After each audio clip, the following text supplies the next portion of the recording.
welcome back to another episode of the Turtle Bookworm. Today we're going to be doing our July wrap-up and our August TBR. July was a great month for me. I got to get 6 books in. Normally I average about 4, what with work and kids and home life and all that fun stuff. So 6 books in July. I was really excited when I actually tallied up the numbers, and I was like, whoa, 6, so exciting! I like reading. It's a blast. You should read too. Wait, if you're watching this, you probably do. That's really cheesy, and I don't even care. So let's get to what we read in July. So first we read our uppercase book that we received, The Wrath and the Dawn, by Renee, I'm going to say it wrong again, Adihe, sorry. It was really good. I enjoyed this book. It's a retelling of 1001 Nights. If you haven't already read it or heard about it, you should just read it, enjoy it. I do have a video that I did a review on this book, so if you're interested, you can check that out. It's pretty spoiler-free, so go ahead and find that video on here, and you can enjoy the review of The Wrath and the Dawn, which was really good. Looking forward to the sequel that will be coming out soonish, I think. I'm not going to give you a date because I can't remember it off the top of my head, but a sequel will be coming out for this. Also, we read Dealing with Dragons. Dealing with Dragons was recommended to me a few years ago by a friend of mine, and then when I got this book, another friend had said, hey, that's a really good book. It's a really good series, all that fun stuff. When I was trying to find this book, I actually discovered that a new one's coming out within the year. I don't know what book number it is, but another one's going to be coming out. Wasn't my favorite read. I probably gave it a 3 out of 5 stars. It was enjoyable. There was laugh out loud moments. It was pretty fun. I liked it. Didn't love it.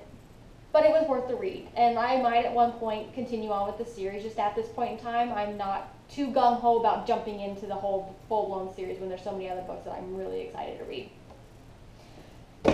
After we did the Dealing with Dragons, I read a book on my Kindle called The House of Blades. It was a free read by Will White, W-I-G-H-T. It was actually really good. It was a little blasé at some parts, but it was very intriguing. It's about a boy who is getting trained by, we'll call him a wizard. I read it so long ago, I can't remember what the exact word was, and part of the word, oh, they're travelers. They're called travelers. And they get trained in these different realms, and the realm that he's assigned to, his training ground, is like this wicked, weird house where the whole entire time you're there, the house has you on high alert, so you learn to defend yourself whether you're awake, asleep, no matter what. It's pretty intense. I liked it. I gave it a 3.5, almost 4 stars. There is another one, Crimson Rune or Crimson Tide. I don't think it's Crimson Tide, but it's also free on the Kindle. There's a trilogy, so I'm going to check that out at some point in time as well. So after we read The House of the Blades, I also picked up The Queen of the Tearling while we were out on our trip. My husband snuck this into my bag. I highly recommend this book. I am so excited to read the next book in the series. This had me from the get-go. There wasn't anything dull, boring, blasé, nothing about it. This is absolutely worth every second of your time. Highly recommend this book. It was amazing. 5 out of 5 stars for The Queen of the Tearling by Erica Johansson. Thank you, Erica, for such a great read. Thank you.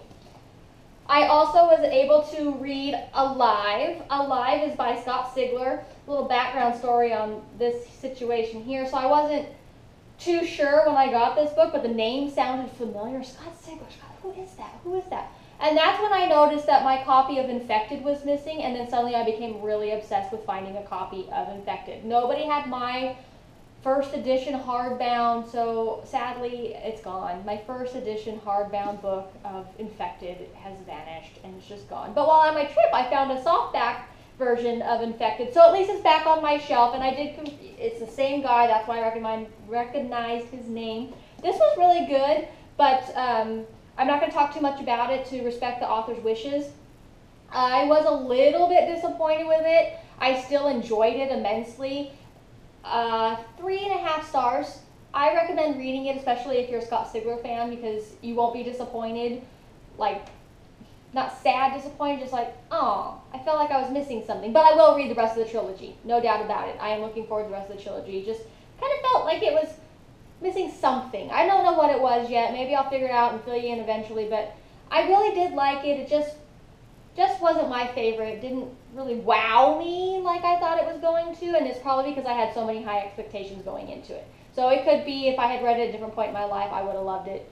So sometimes that just happens. It depends on your reading mood. It's just one of those things that happens with reading. So the sixth book that we did, I say we on purpose. My husband, bless his soul, he's so very gracious and he was so caring and considerate when we were on our trip. Normally we bicker over what do we listen to. Do you want to listen to talk radio? Do you want to listen to 80s rock? I'm the 80s rock, he's the talk radio. And I said, hey, you want to listen to a book with me? And he goes, yeah, I listen to talk radio anyway, it won't be any different.